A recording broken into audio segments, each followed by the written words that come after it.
The year was 1914. A war, the Great War, had swept across Europe. Young men who had marched away in summer, full of pride and hope, now found themselves stuck. They were stuck in long, deep ditches called trenches. These trenches stretched for miles and miles like giant scars upon the earth. Life there was a waking nightmare. The cold was a cruel enemy. It seeped into their bones, making every moment a struggle. Rain fell without end, turning the ground into a thick, greedy mud. This mud clung to everything. It pulled at their boots, caked their uniforms, and made the simplest task feel like a battle in itself. It was a world of grey and brown. The sky was grey, the mud was brown, the uniforms were caked in it. The soldiers' faces were often grim, their eyes holding a deep sadness. They lived with the constant noise of war. The roar of cannons and the crack of rifles were their daily music. They also lived with fear, a fear that never truly left them even in their sleep. They missed their homes, they missed their families, they missed the warmth of a proper bed and the taste of a home-cooked meal. Christmas was coming, but it felt a world away. How could there be joy in a place so full of sorrow and despair? The trenches were more than just mud and noise. They were places of great danger. Every peak over the top could be your last. The land between the two sides was called No Man's Land. It was a terrifying place, filled with tangled barbed wire and the ghosts of fallen comrades. The soldiers were always tired, always hungry, and always cold. They wrote letters home, trying to sound brave. But in the quiet moments when the guns fell silent for a short while, they would think of their loved ones. They would dream of a life that felt impossibly distant, a life of peace and simple happiness. As December arrived, the cold grew even more bitter. Frost covered the ground, turning the mud into hard, sharp ridges. The men shivered in their thin greatcoats, huddled together for a little warmth. They were young men, many of them just boys. They were British, German, French. They had been told they were enemies. They had been taught to hate the man on the other side of that deadly strip of land. But as Christmas approached, something deep inside them began to stir. It was a longing for something more than war. It was a quiet, desperate hope for a moment of peace in the middle of all the madness. It began with a sound. Not the sound of guns, but the sound of a human voice singing. On Christmas Eve, a strange quiet fell over parts of the Western Front. The usual symphony of destruction faded away. The soldiers in the British trenches listened carefully. They were not used to silence. It was unnerving at first. Then, drifting across the frozen no-man's land, they heard it. A song. It was a Christmas carol sung in German. The words were unfamiliar, but the melody was one they all knew. It was Stille Nacht. Silent night. The sound was so pure, so beautiful, it seemed to hang in the frosty air like a miracle. The German soldiers had placed small Christmas trees along the edge of their trench. They were lit with candles. These tiny lights flickered bravely in the darkness like little stars brought down to earth. For the British soldiers watching from the other side, it was a magical sight. It was a reminder of home, of Christmases past, of a world that was not filled with mud and fear. After the German carol finished, a silence returned. Then a British soldier, feeling a surge of courage and Christmas spirit, began to sing in reply. He sang a carol of his own, perhaps the first Noel. Soon a chorus began. The British soldiers would sing a carol, and the Germans would answer with one of their own. They were calling to each other, not with angry shouts, but with songs of peace and joy. It was a strange and wonderful concert, held in the middle of a battlefield. Men who had been trying to kill each other just hours before were now sharing the music of Christmas. They shouted greetings across the darkness. "Merry Christmas, Tommy!" a German voice might call out, and a British soldier, a Tommy, would reply, "Merry Christmas, Fritz!" The war had not stopped, but for a few precious hours, humanity had returned. This simple act of singing was a powerful thing. It broke through the wall of hatred that the war had built. It reminded every man listening that the enemy on the other side was not a monster. He was a man just like him, a man who loved Christmas carols, a man who missed his family, a man who was cold and tired and longed for peace. The music was a bridge between two worlds. It was a fragile bridge, built of melody and candlelight, but it was strong enough to hold the weight of their shared hope. It was the beginning of something truly extraordinary.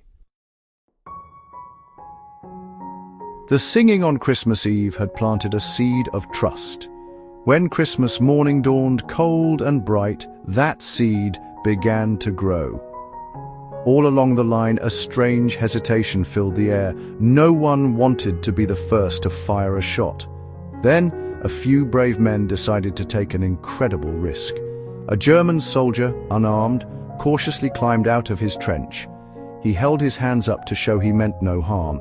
He started to walk slowly, carefully, into the desolate space of no man's land. He was a clear target. A single shot could have ended his life and the truce in an instant, but no shot was fired. From the British trenches, men watched with their hearts in their throats. They saw the lone German figure. Was it a trick? A trap?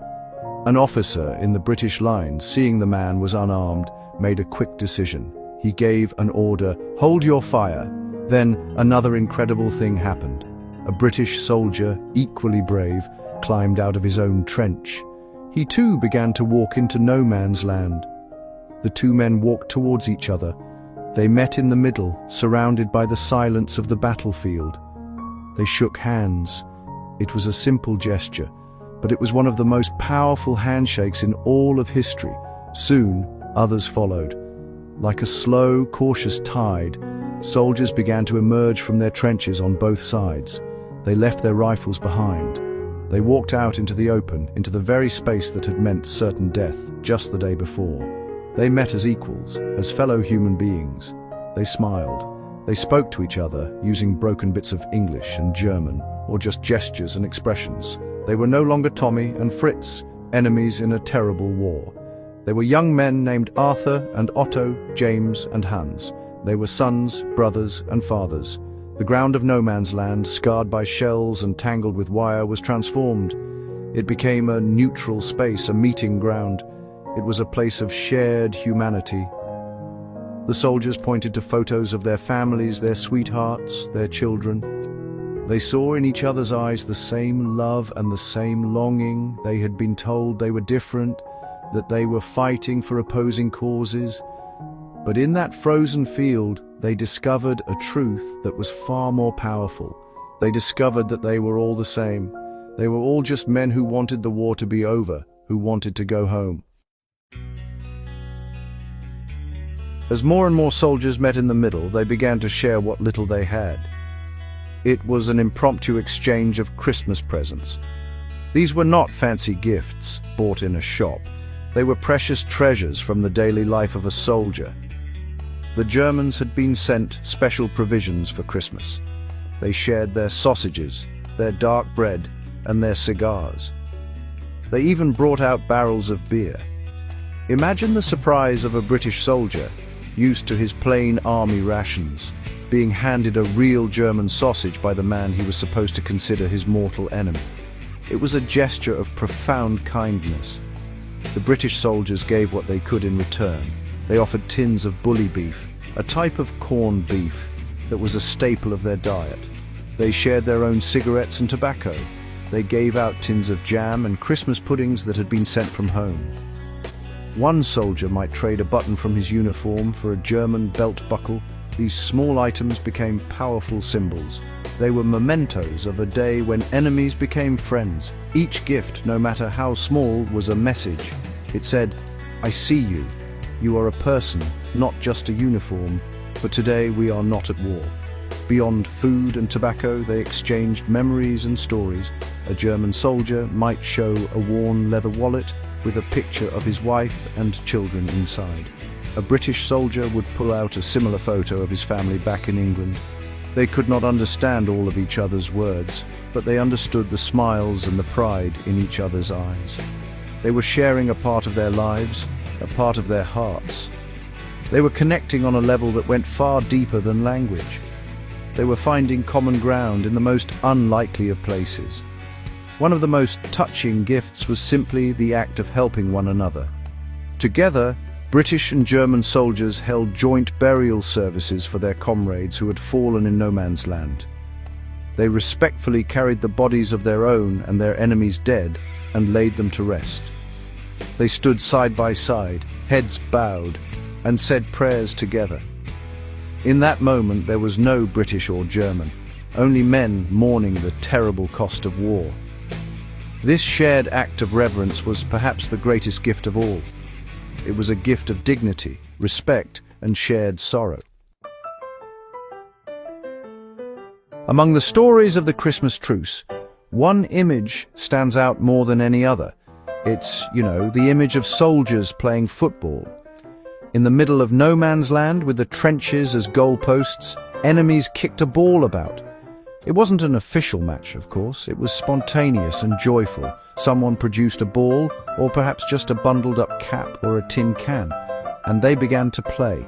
The hard, frozen ground became their pitch. British soldiers in their khaki uniforms played alongside and against German soldiers in their grey coats. The sounds of laughter and friendly shouts replaced the sound of gunfire. For a few hours they were not soldiers. They were just young men enjoying a game.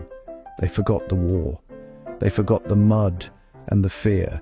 They were lost in the simple joy of kicking a ball. There were no referees, and no one was keeping a strict score. It didn't matter who won. The victory was in the playing of the game itself. It was a victory for peace, a victory for the human spirit. Imagine the scene men who had been shooting at each other a day before were now tackling each other in fun, cheering when a goal was scored, and helping each other up when they fell. This game of football has become a powerful symbol of the truce. It shows just how completely the barriers between the men had broken down. Sport has a way of uniting people, of reminding us of our shared love for play and competition. On that Christmas Day, a simple game of football did more for peace than any treaty or politician could have. It showed that underneath the uniforms and the flags, people are just people. They would rather play together than fight each other. It was a moment of pure, uncomplicated joy in a world that had become dark and complicated.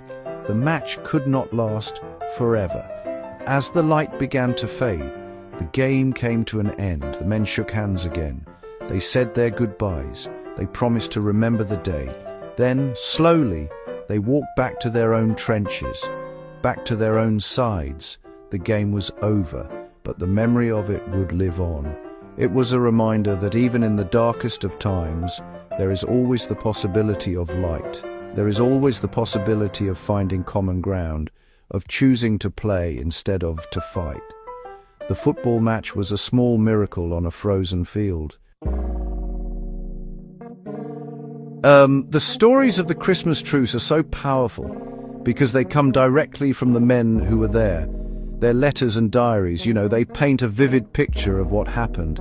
Private Henry Williamson of the London Rifle Brigade wrote home about his experience. "Dear Mother," he began, "I am writing from the trenches. In my mouth is a pipe presented by the Princess Mary. In the pipe is German tobacco. Ha ha, you will say, from a prisoner or found in a captured trench. Oh no, from a German soldier. Yes, a living German soldier, from his own trench." He described seeing them, their heads and shoulders showing against the starry sky. Another soldier, Captain Charles Stockwell of the Royal Welsh Fusiliers, remembered the moment vividly. He recalled shouting across to the Germans and arranging to meet. He described walking out and being met by German officers. "We shook hands and then we stood and talked," he wrote. He remembered one of the Germans saying, "We don't want to kill you and you don't want to kill us, so why should we?" It was a simple question, but it held the weight of the world. It was a question that no one in power seemed to be asking. But in the middle of no man's land, it was the only question that mattered. Graham Williams of the London Rifle Brigade wrote, "First the Germans would sing one of their carols, and then we would sing one of ours, until we started up, 'O come, all ye faithful,' and the Germans immediately joined in singing the same hymn to the Latin words, 'Adeste fideles.' And I thought, Well, this is really a most extraordinary thing. Two nations, both singing the same carol in the middle of a war. And this shared song was a powerful moment of connection, a reminder of a shared faith and culture that the war had tried to erase. It was proof that what united them was stronger than what divided them. These personal accounts are precious. They are the true heart of the Christmas Truce story. They are not grand historical statements, but the honest words of ordinary men in an extraordinary situation. They speak of surprise, of wonder, and of a deep sense of shared humanity. A German soldier, Kurt Zamisch, wrote in his diary, "How marvelously wonderful, yet how strange it was. The English officers felt the same way about it." Thus Christmas, the celebration of love, managed to bring mortal enemies together as friends for a time. His words capture the beautiful, strange magic of that unforgettable day. It is important to remember that the Christmas Truce was not a universal event. It did not happen everywhere along the Western Front. In many sectors, the fighting continued with its usual ferocity. Christmas Day was just another day of shelling, sniping, and death. Some officers on both sides were strongly against any form of friendly contact with the enemy. They believed it was bad for discipline and would weaken the soldiers' will to fight. They issued strict orders forbidding any form of fraternization, threatening severe punishment for any man who disobeyed. In some areas, attempts to start a truce were met with violence. A soldier who bravely stood up to wave a greeting might be shot by a sniper who did not share the Christmas spirit. The war was a powerful machine, and it was not easily stopped. The hatred and suspicion that had been built up over months of fighting were too strong in some places. For the soldiers in these sectors, Christmas was a bitter and tragic day. They could perhaps hear the distant sounds of singing or laughter from other parts of the line, making their own situation feel even more hopeless. The truce was a spontaneous and patchy affair. It depended entirely on the attitudes of the men and their immediate officers in a particular section of the line. Where commanders were strict and the fighting had been particularly intense, a truce was almost impossible. But where men were weary and their officers were more humane, the spirit of Christmas was able to break through. It was most common in the British and German sectors. The French and Belgians, whose land had been invaded and devastated, found it much harder to feel any goodwill towards the German soldiers. Their experience of the war was more personal, more raw. So the Christmas Truce was not a single unified event, but a collection of small, local ceasefires. It was a fragile and temporary peace that flickered into life in some places, while darkness remained in others. This makes the truce even more remarkable. It was not an order from above. It was a choice made from below. It was a rebellion, not of violence, but of peace. It was ordinary soldiers defying the logic of war, choosing their shared humanity over the orders of their generals. It was a powerful testament to the individual conscience. Like all beautiful moments, the Christmas truce had to end. In most places, it lasted through Christmas Day. In some lucky sectors, it even stretched on for a few more days, sometimes until New Year's Day. But the high command on both sides was determined to put a stop to it. They saw the truce as a dangerous threat to the war effort. Generals issued stern orders for the fighting to resume. They worried that if soldiers became too friendly with the enemy, they would lose their will to kill. The war machine needed hatred to keep it running, and the truce was a spanner in the works. The return to war was often as strange and reluctant as the truce itself had been. The men who had shared gifts and sung songs now had to become enemies again. In some places, they fired a few shots into the air, deliberately aiming high, as a way of signaling that the peace was over. It was a sad, reluctant goodbye. A British soldier, Captain J.C. Dunn, recalled an officer firing 3 shots in the air and putting up a sign that said "Merry Christmas." A German officer appeared with a sign in reply, "Thank you." Then he put up another sign, "We will fight tomorrow." Slowly, reluctantly, the sounds of war returned, A rifle shot, then another, a burst from a machine gun, the roar of an artillery shell. The fragile peace was shattered. The men went back to their grim reality. They were once again Tommy and Fritz, cogs in a vast and terrible machine of destruction. No Man's Land became a place of death once more. The war would drag on for 4 more long, brutal years. Millions more would die. The brief moment of friendship and understanding on Christmas Day 1914 must have seemed like a distant, impossible dream. The authorities made sure that a truce on this scale would never happen again. They rotated troops more frequently to prevent them from becoming too familiar with the enemy soldiers opposite them. They ordered artillery barrages on Christmas Day in the years that followed to ensure no ceasefires could take hold. The Christmas Truce of 1914 became a one-of-a-kind event, a unique moment in the history of warfare. But for the men who had been a part of it, the memory never faded. They had seen something incredible. They had seen that peace was possible, even in the most impossible of circumstances. Why do we still tell the story of the Christmas Truce more than a century later? We tell it because it is a story of hope. It is like a small, bright candle in the immense darkness of war. It reminds us that even when governments and nations are locked in deadly conflict, the spirit of individual human beings can rise above the hatred. It shows us that the desire for peace and friendship is a powerful force buried deep within all of us. The soldiers in 1914 were not politicians or generals. They were ordinary people who made an extraordinary choice. They chose peace. The truce teaches us a profound lesson about our shared humanity. Underneath the different uniforms, the different languages, and the different flags, we are all much the same. We love our families. We enjoy a good song. We would rather share a gift than fire a gun.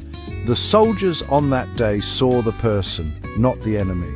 They looked across no man's land and saw a reflection of themselves.